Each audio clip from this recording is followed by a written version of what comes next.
Hi everyone, my name is Korosh Erfani. I am a sociologist and the writer.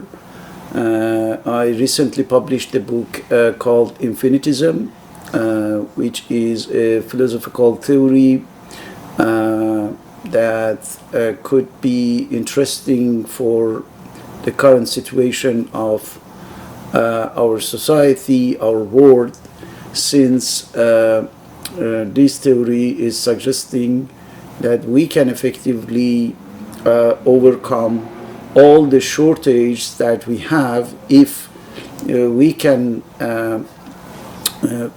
take a better acquaintance of the infinity and learn to know how operate on the infinity in order to use that for production and reproduction of different sources and products that we need. So that's the main idea of the infinitism, and this idea is based on the knowledge of the infinity, and in order to get this knowledge systematically, we need discipline with a methodological framework, and we call this discipline Infinitylogy. But the Infinitylogy is not yet established discipline, and that's why we need to work on the specific methodology of this discipline. That's why we are making a lecture of different sources like the books, articles, and so on. And one of the books that we are working on is called Against Method. This book is written by the Austrian philosopher of science Paul Feyerabend, and we try to go through this book in order to see if there are the points that could be useful for the construction of the methodology for this new discipline called Infinitylogy. Up to now, we made a lecture of the introduction first, and then we went through the chapter 1. We are almost at the end of the chapter 1, and we will finish it soon. But until now, we got some points from this lecture during almost 10 different segments of this presentation. You can find in the my YouTube channel the precedent presentation. And the points that we got from this lecture until now are the following. First, we should not be too tied to a specific philosophy or predefined methodology. That's why it would be better if we think about methodologies instead of a single methodology. We got also that too much specialization could make us neglect some necessary point. We saw that the scientific knowledge should be humanized, or it could be highly deficient, right? So we shouldn't be afraid to humanize the science. The other points are it's necessary to be free in discovery of the complexity of reality. And when we say free, it means that we should not really want to restrain artificially ourselves from the beginning. We should not be afraid of putting aside the law and order methods, right? Because they can alienate us from an objective knowledge of the reality.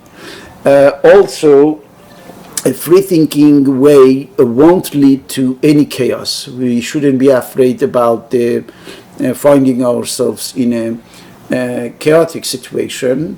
That's why we should try to maintain and provide a better flexibility in our work in order to discover the truth. Also, we saw that the mind should be free to think whatever it wants, whatever it considers as good, as necessary, in order to have a better understanding of the reality, and we shouldn't be worried about the consequences. We saw that the status quo in science is good if we take it into consideration to change it, not to preserve it, right? The status quo is not to be preserved at any cost, but to be changed. We saw also the political interest could be interfering somehow in a process that should be or could be devoid of it to approach the reality at its best, right?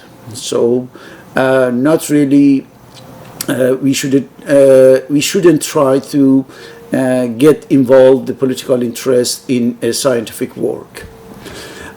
In the last part of our lecture, we saw two main points. The first is that any original idea triggers a process, and this process will step by step provide the theoretical frame as well as the scientific or technological tools that we need in order to make a empirical verification of our theory, of our main idea, of our original idea.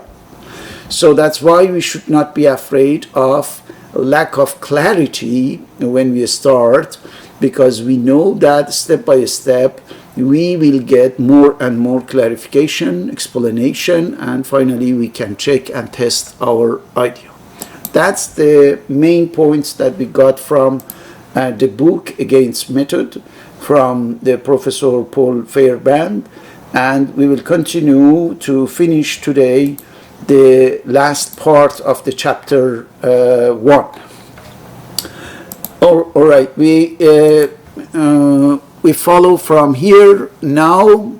When we attempt to describe and to understand development of this kind in general way, we are of course obliged to appeal to the existing forms of speech which do not take them into account and which must be distorted, misused, beaten into new pattern in order to fit unforeseen situation, right?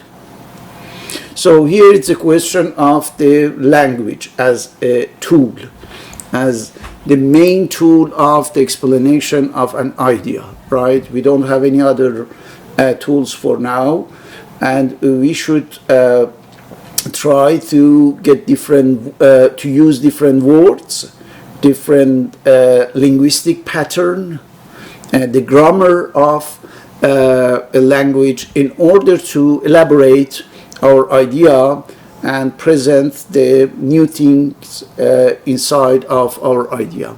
So we know that by doing that, we could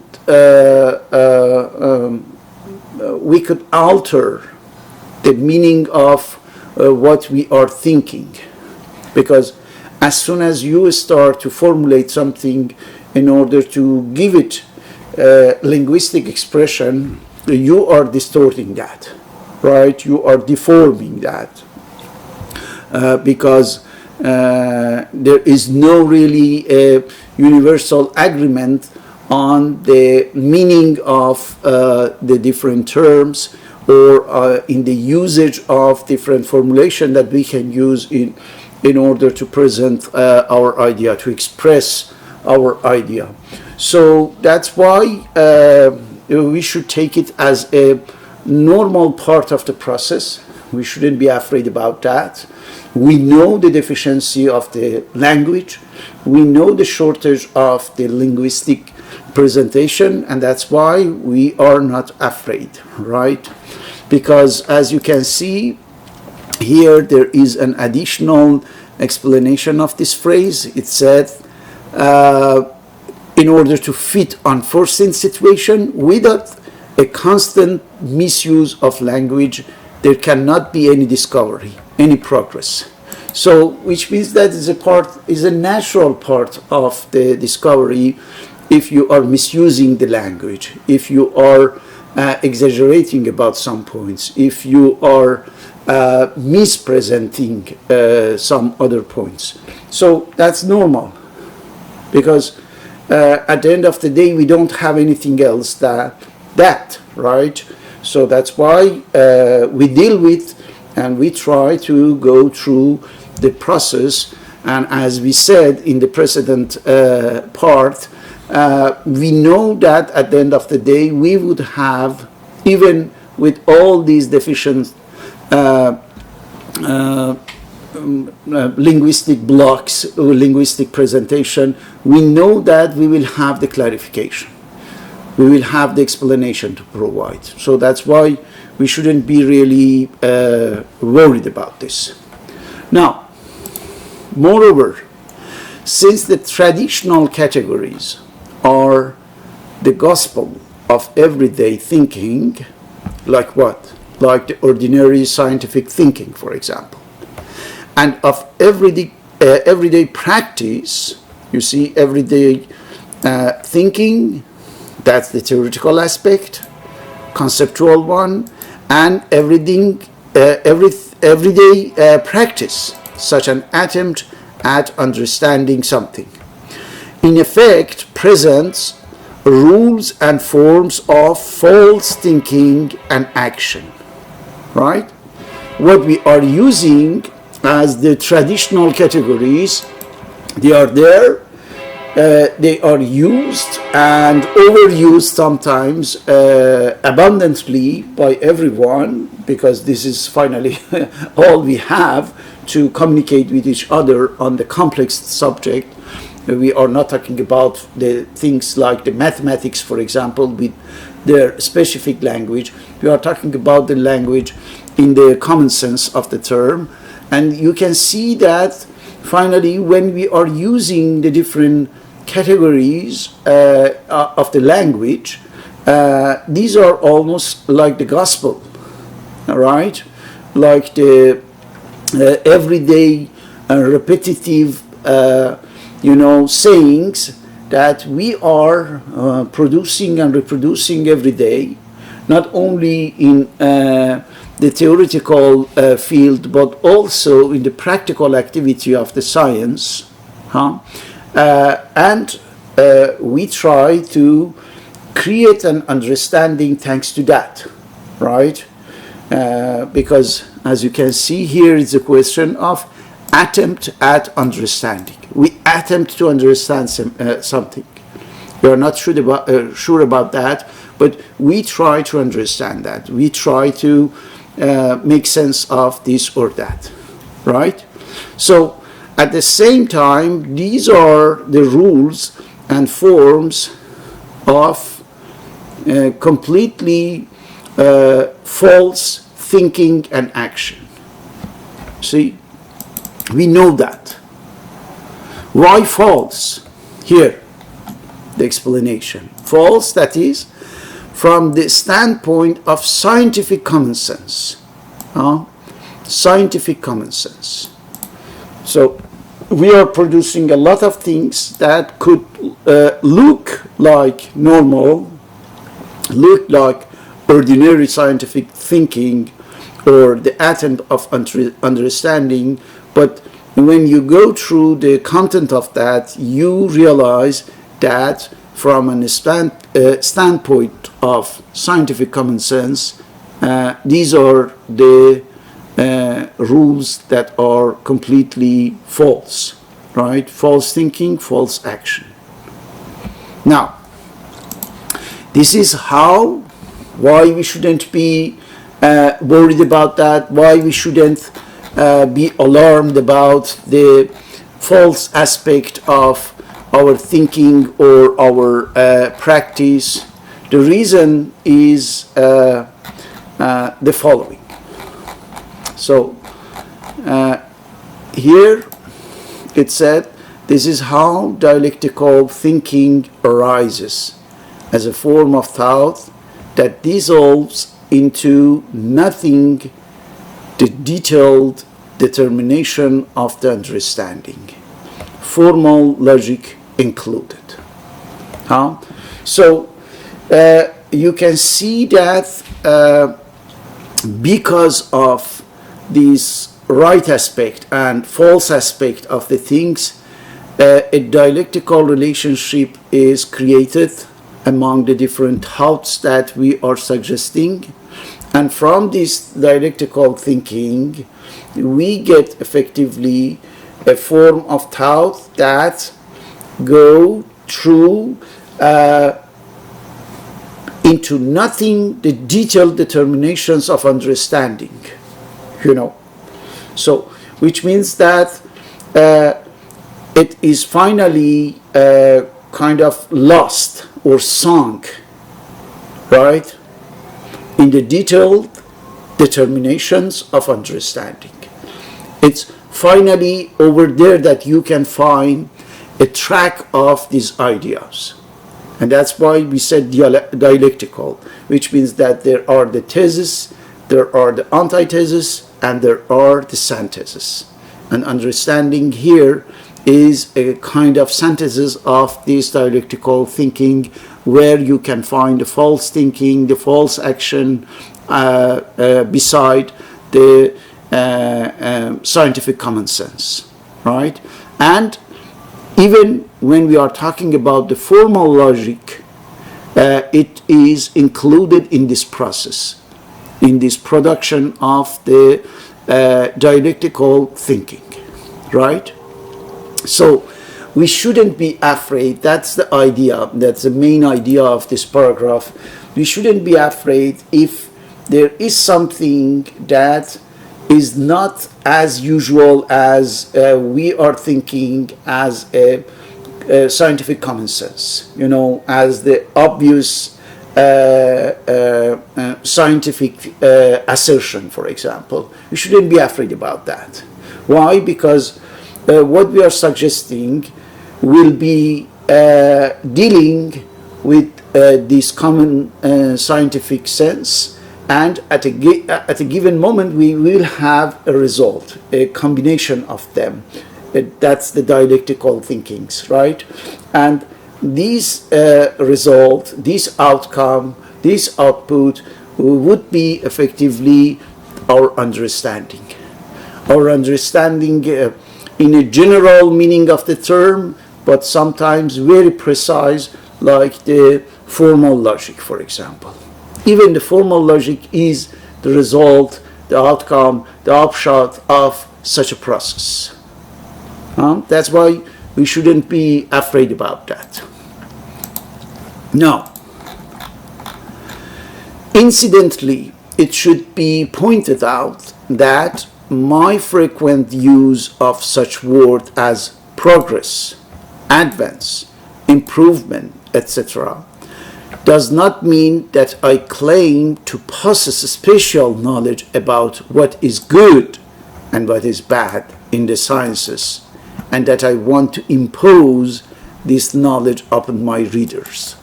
You see, even when Professor Feyerabend is telling us that we need to do so in order to get the advance, to get the progress, the scientific improvement, the scientific advance. He says that I am not sure about if it is good or not. I am not here in order to determine what is good and what is bad. What I am doing is that this is the process if you want to get something different from what you had. And this difference is considered as an advancement, as improvement, as a progress. That's all.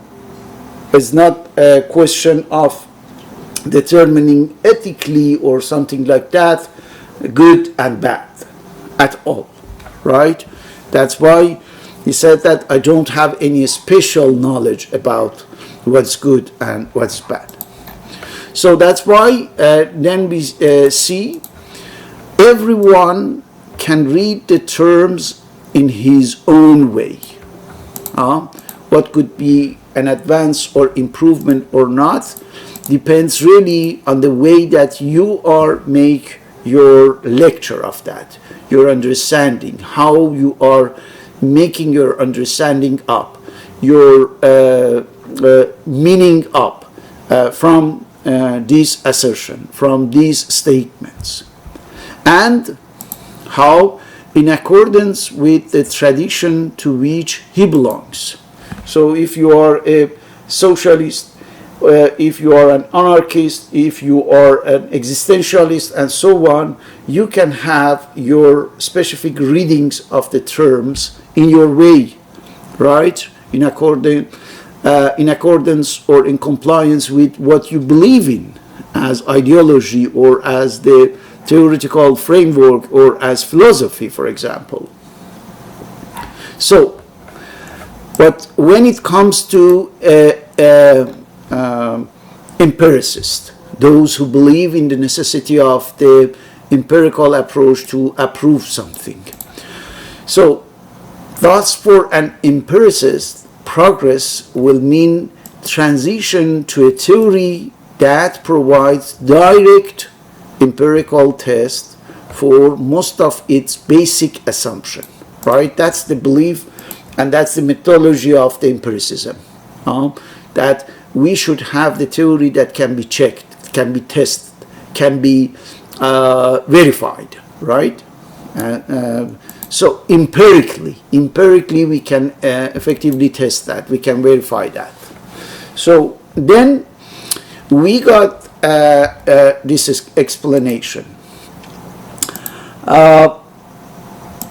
Some people believe the quantum theory to be a theory of this kind.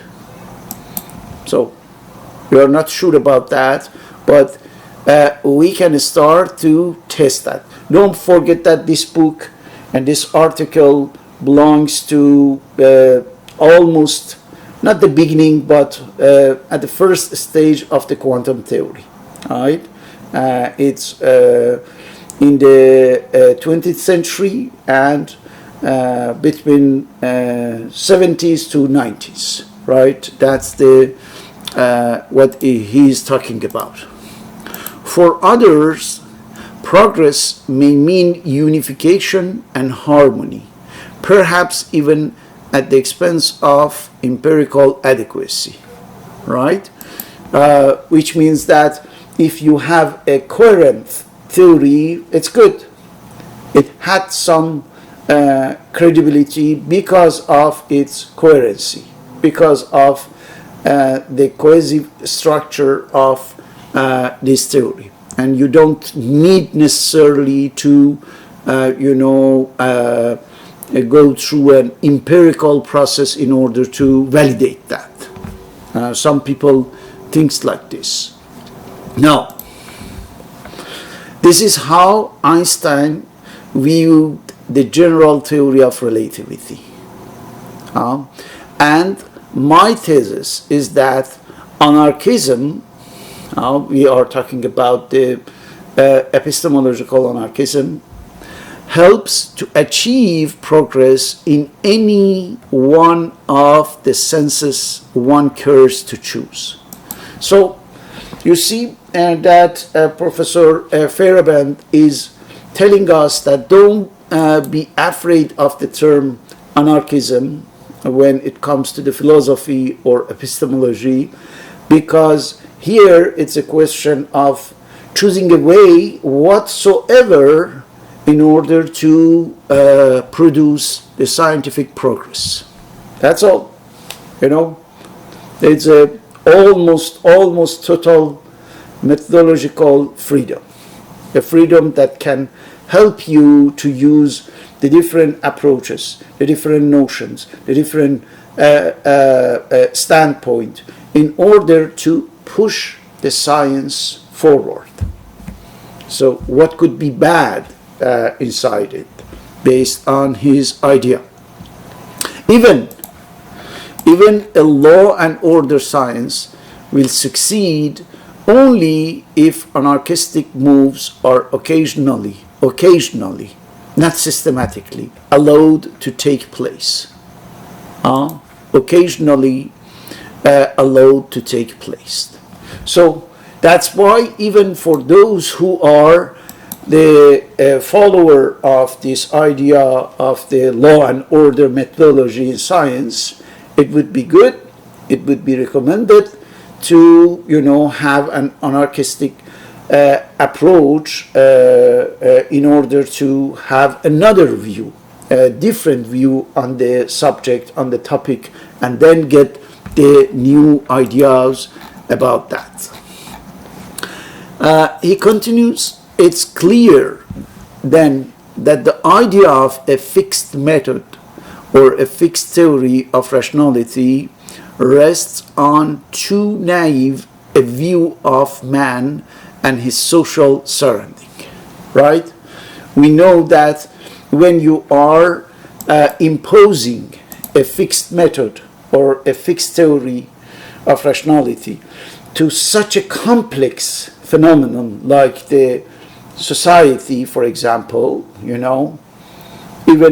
though we know that the complexity of the society could not be easily compared to the complexity of the matter, for example, or the material world. These are two different and two levels of complexity. And that's why it says that it's too naive to think that when it comes to the society and the man's life, we can have effectively a fixed method or a fixed theory.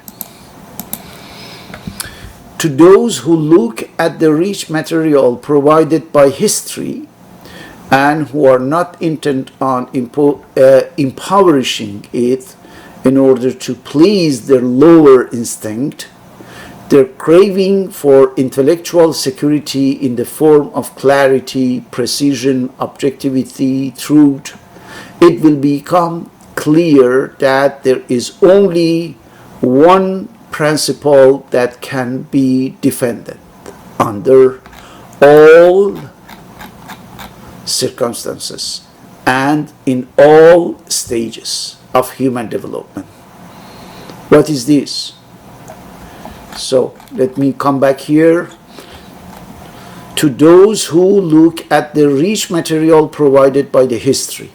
You remember we are talking about the history in general, history of revolutions and history of sciences. At the beginning and in the introduction we saw that. So, and also the partisan of the law and order methodology. Those who are not intent in impoverishing it, the history of science, in order to please their lower instinct. Because I want that, because I desire that. It's not because it's objective, right? But because my internal fears, for example, I need law, order, otherwise I will be afraid from chaos, the chaotic situation, So that's why he is talking about the intellectual security, but we can say also the psychological security, mental security. In which forms? In forms of clarity, for example. I need the clarity as scientific, while I am answering to some unconscious, worrisome, internalized in my mind, right? Clarity, precision, objectivity, truth. All of these, it will become clear that there is only one principle that can be defended under all circumstances and in all stages of human development. And what is this principle? Here, anything goes. Anything goes. Which means any ideas, any approach, any assertion, any axiom, any saying could have a value, right? Could have a function, could be useful. And that's why we should take into consideration. So now it's a question of examination. This abstract principle must now be examined and explained in concrete detail. This is what the book will do from the chapter 2. So, let me conclude for the chapter 1. We saw that if we start a scientific work in order to make an invention or a discovery, and if we are freezed in any fixed or static approach, static methodology, static theory, fixed theory, fixed methodology, then what we are going to do is just to miss, a lot of points, a lot of angles that could help to better understand the situation and to find easier the solutions for our problematics. So, why to do so? Why we have to do it? We do it based on the different points of the chapter 1. We do it normally because we think that we have to follow a predefined pathway in order to remain, quote unquote, scientific.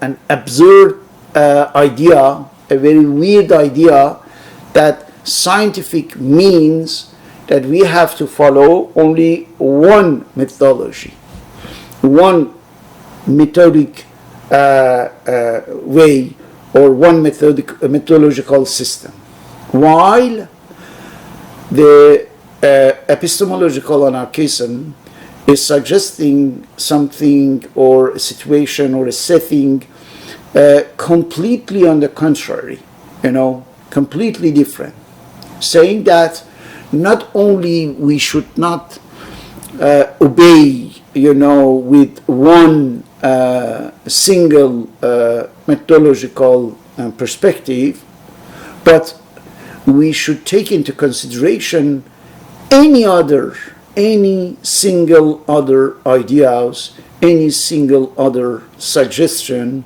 that can help us.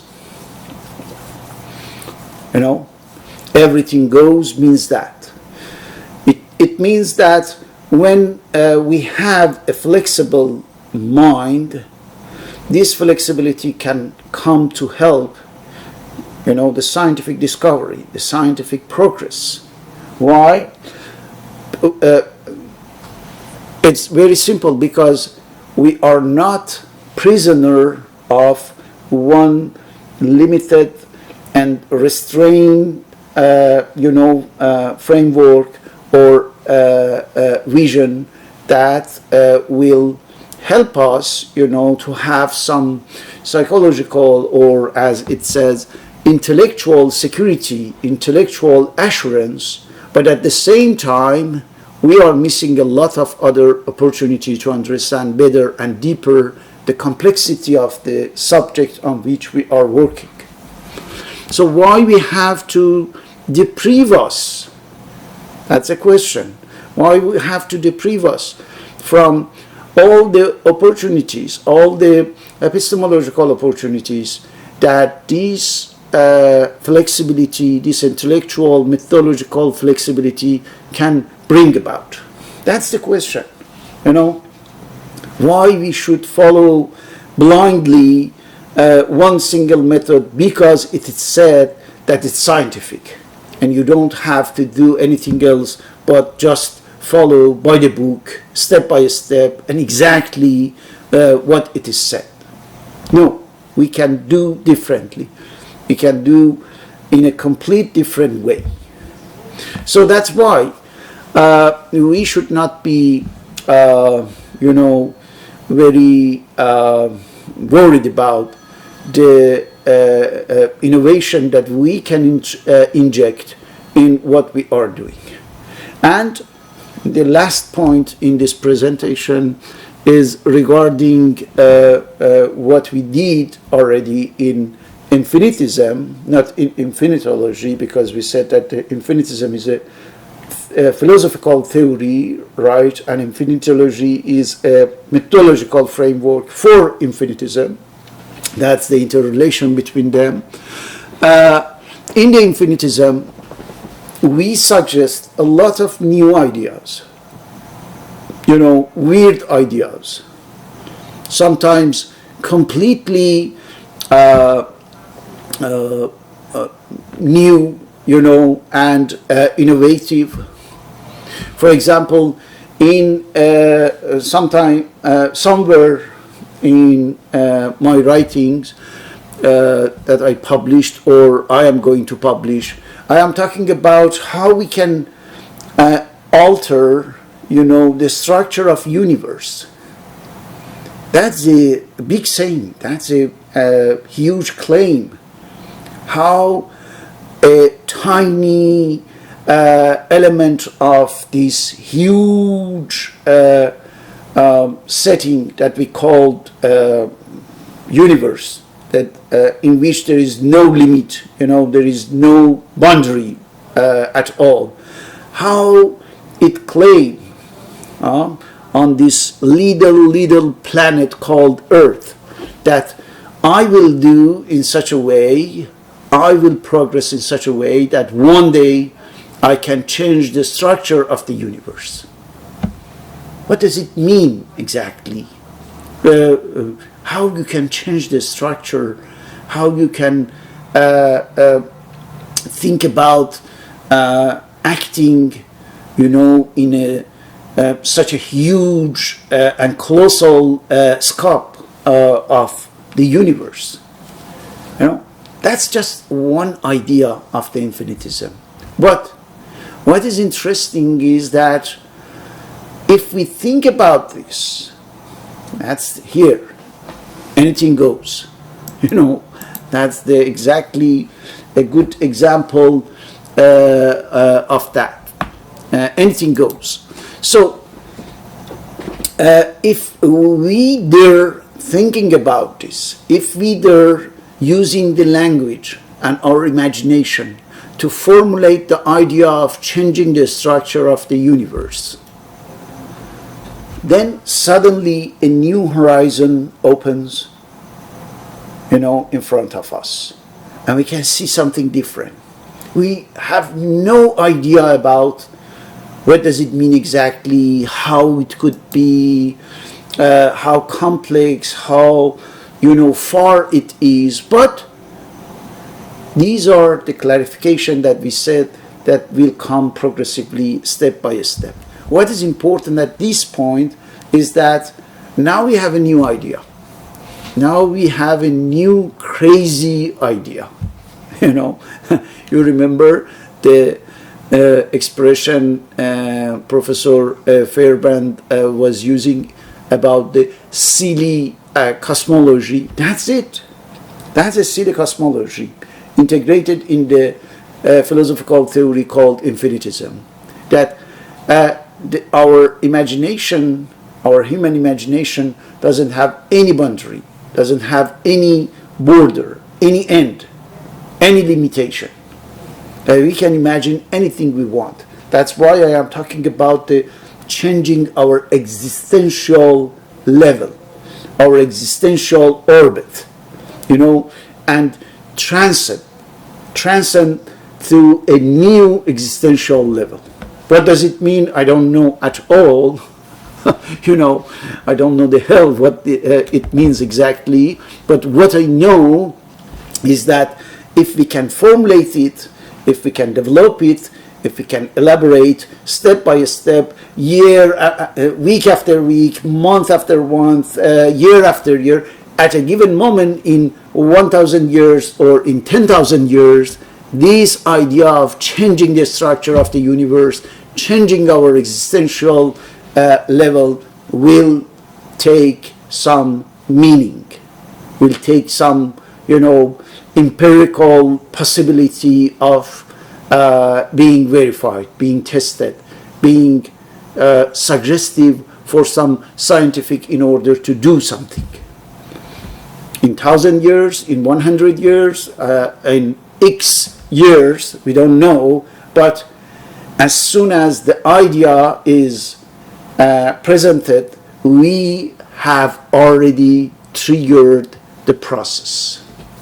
And this process is going on as long as we have a human intelligence called man or mankind on earth. If we are not distinguishing our especially by our stupidity, then we would be able one day to do so. That's the idea. That's the idea of anything goes. Anything goes. So from the next presentation, we will see the chapter 2. That was the end of the chapter 1, and we will see how Professor Feyerabend is trying to, examine and explain his idea of the anything goes as the main principle of the epistemological anarchism, and we will see what we can learn for the establishment and the creation of the mythology for this new discipline called Infinitylogy, a discipline that is designed, to provide more and more the theoretical and the practical tools to the infinitism. The infinitism is the application of the knowledge that we produce in Infinitylogy. So we will continue this lecture of the book Against Method from the Paul Feyerabend in the next video, and we will discuss about how he will go to examine this principle, very interesting principle of anything goes. Thank you very much for watching this video, and see you soon. Bye.